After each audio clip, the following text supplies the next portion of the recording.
Revolution haibasti mulla kelkadaba semmadunate sidinang nasana kelhanjagadabane. Ernesto Che Guevara.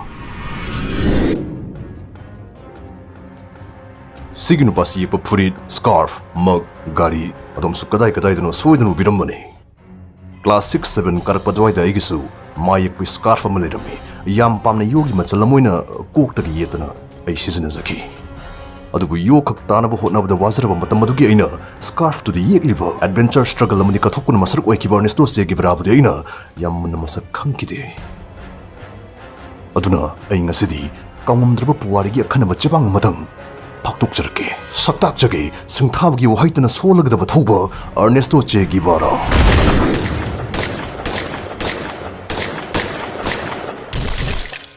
Che Guevara Argentina gi Rosario hanefamsta Englising amuga chamapan kunipanda taibong poraki. Machinjak chabun nungai yaifaba imungdani mahakna puklibasi. Athouba wata padaba nawyok nakun phaba imungda poksaraksu Guevara magi punsi lambelde khongdafam lubuna singthana lambela duina khanki. Matamdo Guevara na pakhang macha pharakpa kane University of Buenos Aires ta medical tamlingai matamne. Nongma mamanaba Alberto Gamana motorcycle matongaga South America lana khongchat ama lakhi. Mafam asida micham prajasingna lairmana khamtheng season bakaki hinglambada mokhuina haktheng nakhi.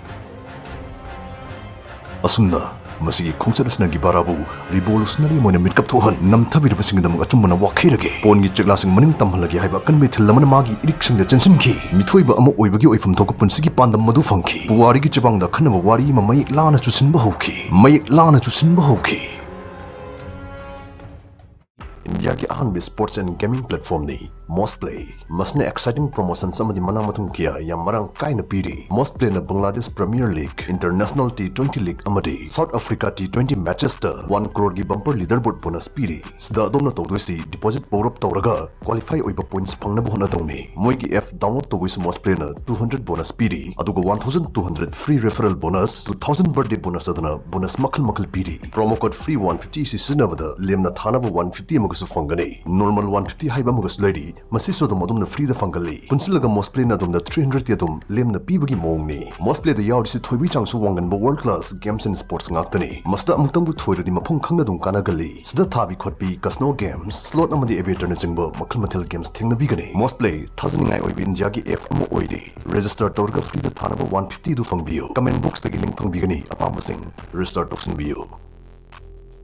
Englishing amuga chamapan yankayumdoi Che Guevara Fidel Castro amadi magi manau nupa Raul Castro ga Mexico da thengnaki. Moi ahumna Cuban lengak hunjektuna socialist state ama semningbagi manaba mat phongtuknaki. Asumna Guevara magi medical mahiyadu asoka pansingda sumsinnaramdagi mamoigi yaul ihodugi yam maruiba member mo irki yam thuna. Englishing amuga chamapan yankay taruk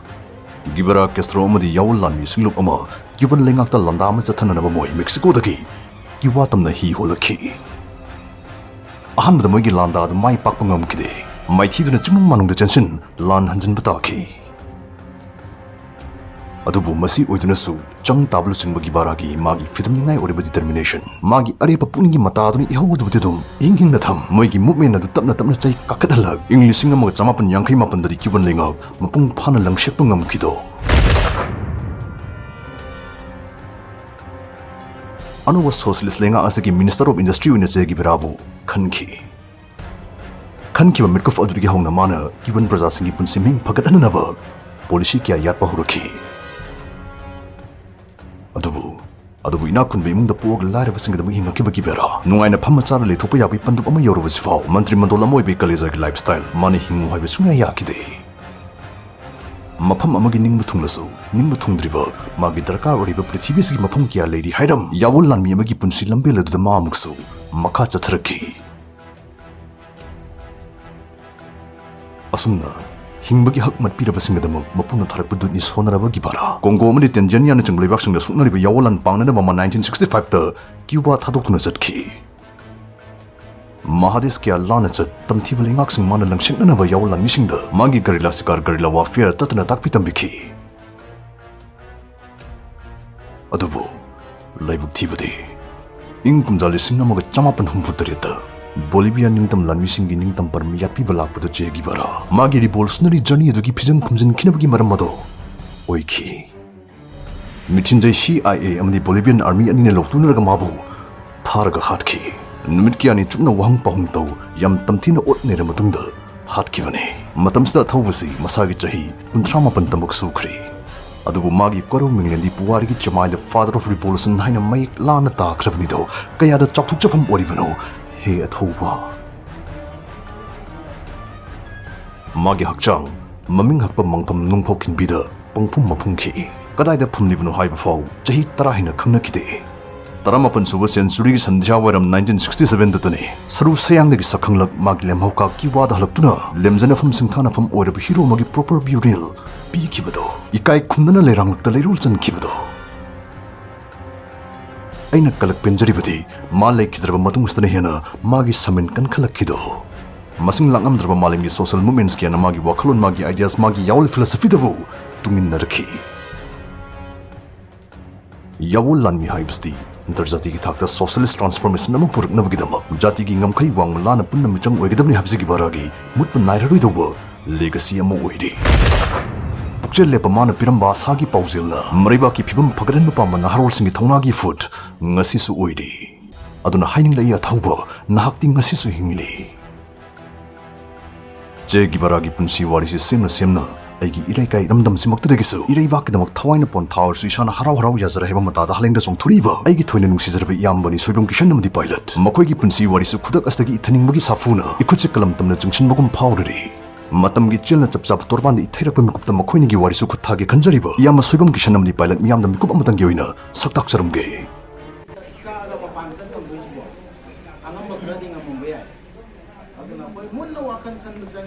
si ai tandagi nate mama tandagi nate tawdo ko khoi khudi makki tawdo ya da thong ni khala tawdo tong ni je natra aduna kogi marakta amaga singdana ba amaga thajana da ba mama anthakta leira mo su hojik ki madu pumna ma tumoi na biro koi ngasi hoda do ni me anje kana gi no tung gi biro gi ne mama pa wa jingna hallamana ngasi bokta tanjal leiba tungjal leiba pomjal libu me am do kana gi no masa masu gi ni masa masu du ni kha pol le horaga kari no moi nungai ko ji ko koi ngasi wai ga hai riba ha ma pan khat lang sung na rakoda lan thing na rakoda mai tai ji ha daure wa am do le sahi tare kunta ko matamda leiramba ahal lamani ma ibin me am du nungai ram do sahi tare changna khunjal laga tasal laga leiramiba mafam ji unari ga koi me am ji ngam ai ji kana na piram bo ko ko no aruba ing chikpa maliba lamdam je kana na ing chi halino kana na malalino Laifamlen Kanglaga Lapiduna Koiga Masi Pamina Matunda Aikogi Apoina Tanjava demand Punima Poi Loyare Apogi the Vakta Boy support Torani Lana Sita Boy support Torana Masa Loima Wasak Arambai Wasak Lower Matunda Boy Loimak Soita Wagasi See Akoi Mategi Ahan Bane Kanglaga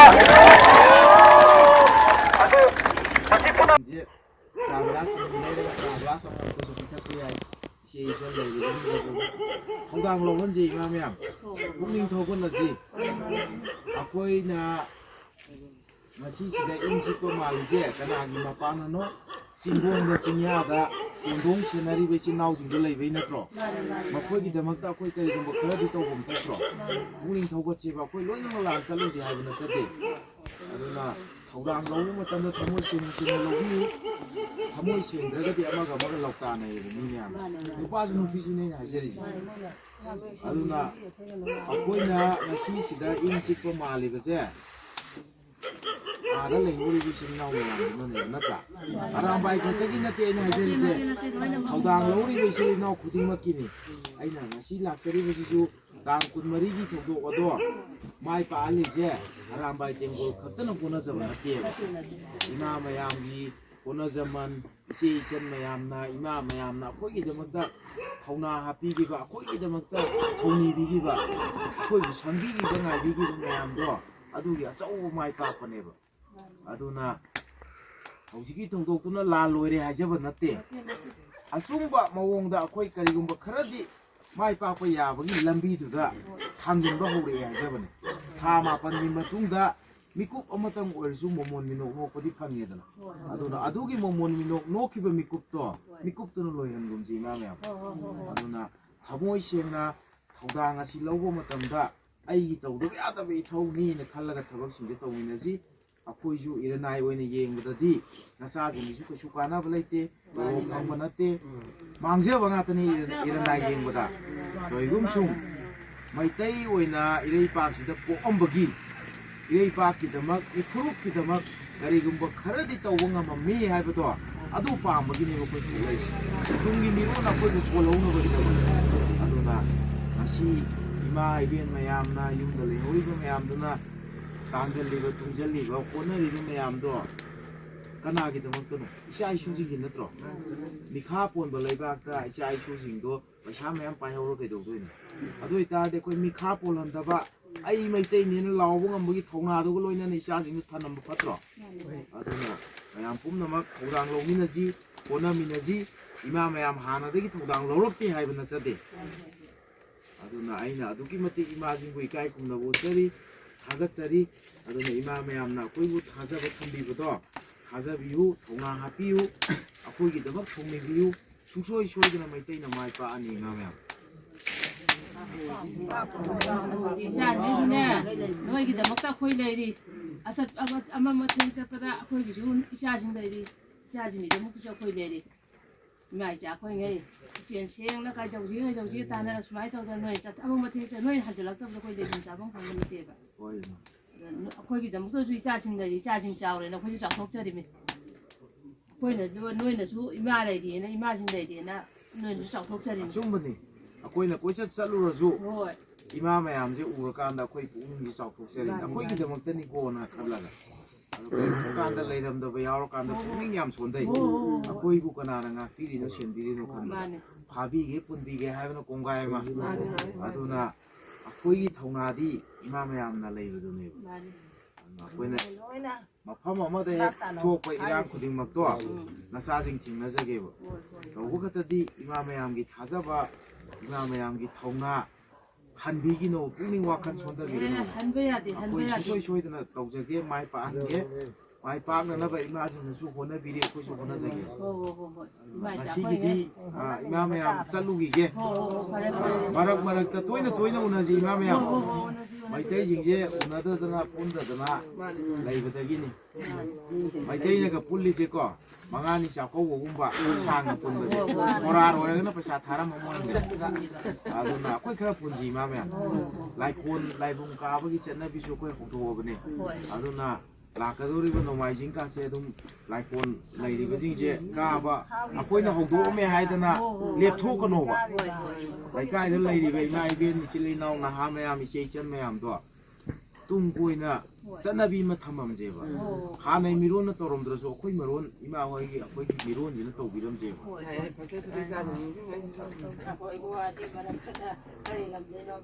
ꯀꯅꯥꯅꯣ ꯑꯩꯕꯨꯗꯤ ꯋꯥꯡꯖꯤꯡꯗꯒꯤꯅꯤ ꯑꯗꯣ ꯏꯆꯤꯜ ꯏꯅꯥꯎ ꯃꯌꯥꯝꯁꯦ ꯂꯝ 15ꯗꯒꯤ ꯃꯤꯍꯨꯠꯁꯤꯡ ꯍꯥꯏꯖꯕ ꯇꯥꯔꯦ ꯇꯦꯛꯆꯝꯗꯒꯤ ꯌꯥꯎꯔꯤ ꯂꯝꯗꯤꯡꯗꯒꯤ ꯌꯥꯎꯔꯤ ꯎꯌꯥꯜ ꯋꯥꯡꯕꯟꯗꯁꯨ ꯌꯥꯎꯔꯤ ꯂꯥꯏꯔꯤꯛꯁꯨ ꯌꯥꯎꯔꯤ ꯁꯪꯒꯝ ꯌꯥꯎꯔꯤ ꯃꯌꯥꯝ ꯑꯄꯨꯟꯕꯅꯤ ꯁꯥꯐꯝ ꯌꯥꯎꯔꯤ ꯑꯗꯨꯅ ꯑꯩꯈꯣꯏ ꯂꯝ 15ꯒꯤ ꯅꯆꯥ ꯅꯅꯥꯎ ꯃꯤ 1,330 ꯂꯩꯔꯤꯅ ꯑꯔꯥꯝꯕꯥꯏ ꯇꯦꯡꯒꯣꯜ ꯌꯨꯅꯤꯠ 3ꯒꯤ ꯑꯗꯨꯅ ꯏꯃꯥ ꯃꯌꯥꯝꯒꯤꯗꯃꯛꯇ ꯅꯆꯥ ꯅꯅꯥꯎ ꯃꯌꯥꯝ ꯂꯩꯔꯤ ꯑꯣꯜ ꯃꯅꯤꯄꯨꯔꯒꯤ ꯑꯣꯏꯅ ꯍꯥꯏꯖꯧ ꯍꯥꯏꯇꯥꯔꯒꯗꯤ ꯑꯔꯥꯝꯕꯥꯏ ꯇꯦꯡꯒꯣꯜꯁꯦ ꯃꯤ 60,000 ꯍꯦꯜꯂꯕꯅꯤ ꯏꯃꯥ ꯃꯌꯥꯝ ꯑꯗꯨꯅ Arambai ꯇꯦꯡꯒꯣꯜꯁꯦ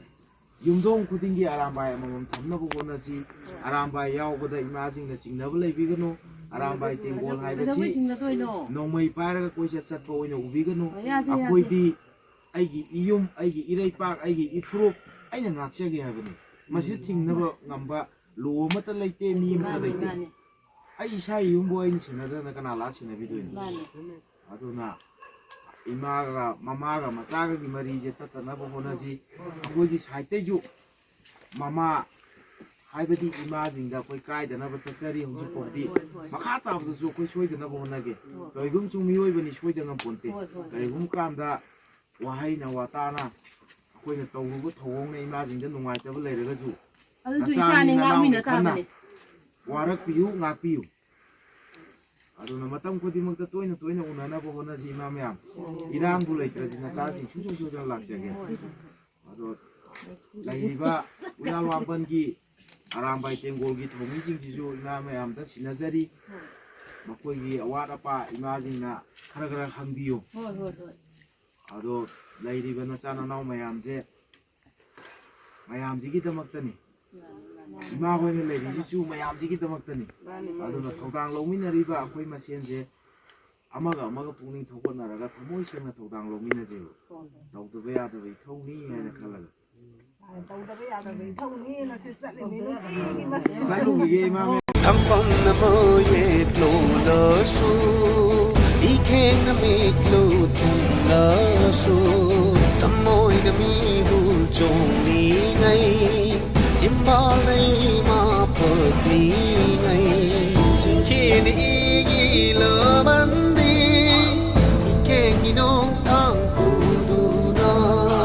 Hai khi ni sa mu thang le ni Ima gi fi ra Malay chilakta, ama yek chatpa, ashiba shakulona, yek na wa yeliba, koyum na lam jingba, mai tay ki thau na chen ba, mai thi ba khang da ba, kam lai ma